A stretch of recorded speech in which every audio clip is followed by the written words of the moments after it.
delegate of Estonia, delegate of India, and representatives of my. But a commitment, a responsibility. Justice is the foundation. He is very close to the venue and he'll be here anymore. I testify the agreement to my power. Climate action, digital equity, and strengthening international organizations.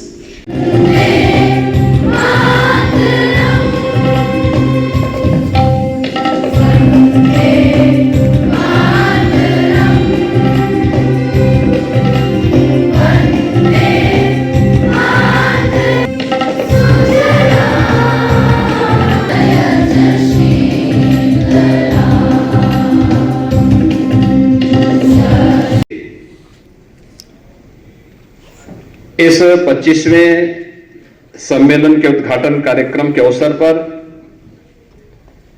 मैं आप सभी का उत्तर प्रदेश शासन और उत्तर प्रदेश के नागरिकों की ओर से हृदय से स्वागत करता हूं, अभिनंदन करता हूं।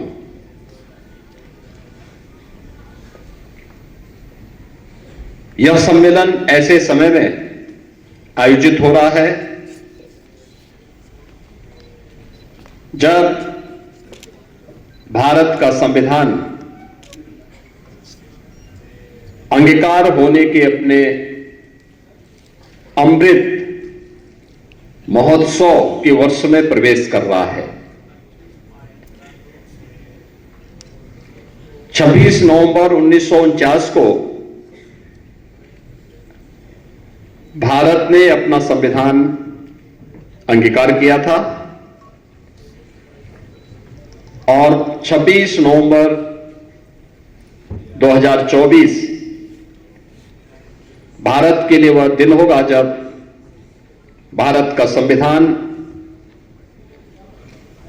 अंगीकार होने का अमृत काल प्रारंभ होगा। इस अवसर पर भारत के संविधान के अनुच्छेद यानी आर्टिकल 51 पर आधारित विश्व के माननीय न्यायाधीशों और मुख्य न्यायाधीशों का यह सम्मेलन अत्यंत ही प्रेरणादायी आर्टिकल 51 की भावनाओं के अनुरूप विश्व शांति, सुरक्षा और सौहार्द की स्थापना के दृष्टि से अत्यंत महत्वपूर्ण साबित होगा। इस दृष्टि से इस पूरे आयोजन में उपस्थित आप सभी प्रतिनिधियों का मैं उत्तर प्रदेश की राजधानी लखनऊ में हृदय से स्वागत करता हूं, आप सबका अभिनंदन करता हूं।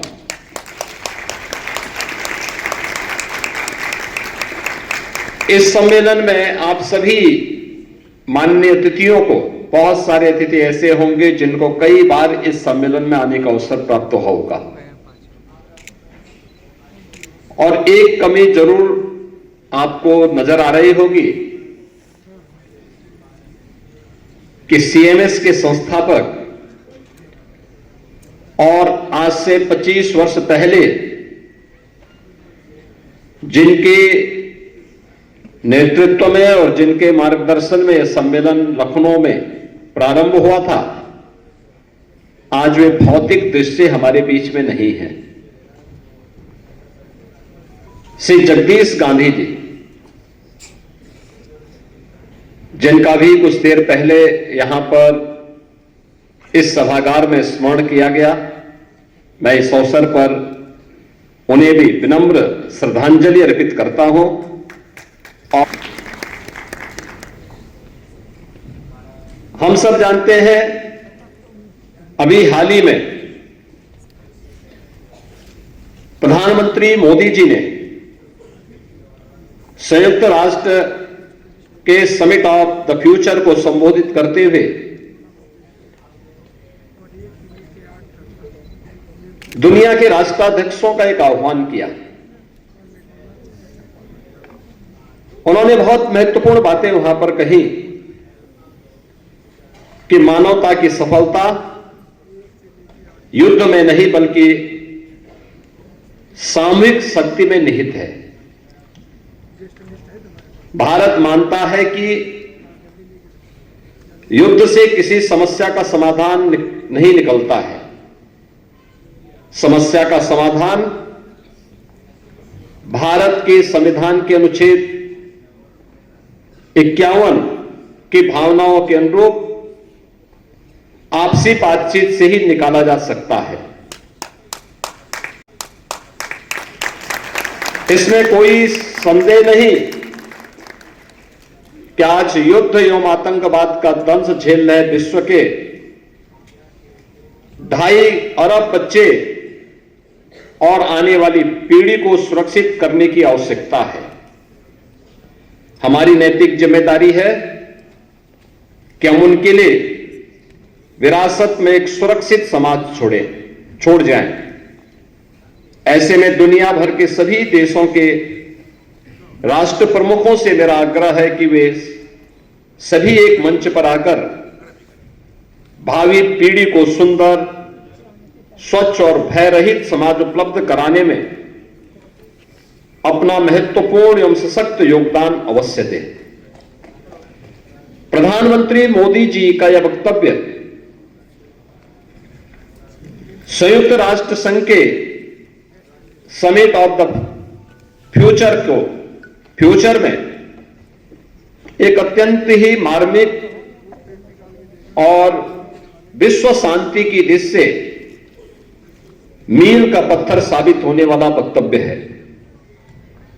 और आज जब यहां पर दुनिया भर के प्रतिनिधि उन भावनाओं के प्रति आग्रही बनकर के जब इस समिट का हिस्सा बन रहे हैं, उन स्थितियों में मुझे आप सबको भारत के संविधान की आर्टिकल 51 की उन भावनाओं की ओर भी ध्यान आकर्षित अवश्य करना है, जो भारत के संविधान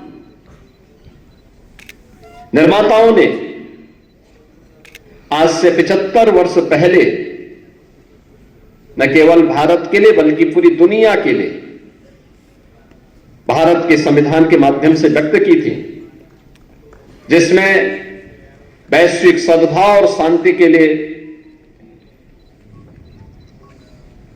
विश्व कल्याण में सकारात्मक योगदान देने की दिशा से भारत की वे भावनाएं निहित हैं। हम सब जानते हैं कि भारत आज से नहीं, हजारों वर्षों से भारत का यह भाव रहा है। वह भाव जो आज भी भारत के अंदर या विश्व मानवता के सामने जब भी संकट आया, तब भारत ने उन भावनाओं को विश्व मानवता के कल्याण के लिए उस रूप में व्यक्त किया। अयम निज परोवेति गणना लघु चेतसाम उदार चरितानाम तो वसुधैव कुटुंबकम, यानी पूरी दुनिया एक परिवार है। इस भाव के साथ जोड़ने की भारत की इस भावना को आज भी भारत का संविधान उसी दिशा से आगे बढ़ाता है। और यह आपसी सहयोग, शांति और सामंजस्यपूर्ण सह-अस्तित्व पर एक दूसरे का जीवन निर्भर करता है। इसकी पुरजोर वकालत भी भारत का संविधान करता है। यह विशेष रूप से विश्व शांति के प्रति भारत की प्रतिबद्धता का प्रतीक भी, जो सम्मानजनक अंतर्राष्ट्रीय संबंधों को विकसित करने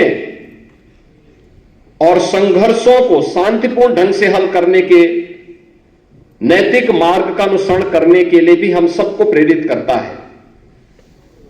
भारत की नीति संविधान के सिद्धांतों के अनुरूप सभी राष्ट्रों के बीच संवाद, सहयोग और पारस्परिक सम्मान पर बल देती है। भारत का महत्वपूर्ण वैश्विक प्रभाव अंतर्राष्ट्रीय निकायों और मंचों पर इसकी सक्रिय भागीदारी से स्पष्ट है। संयुक्त राष्ट्र जैसे अंतर्राष्ट्रीय संस्थानों में भारत की सक्रियता वैश्विक शांति और एकता को बढ़ावा देने के लिए भारत की प्रतिबद्धता को ही दर्शाती है।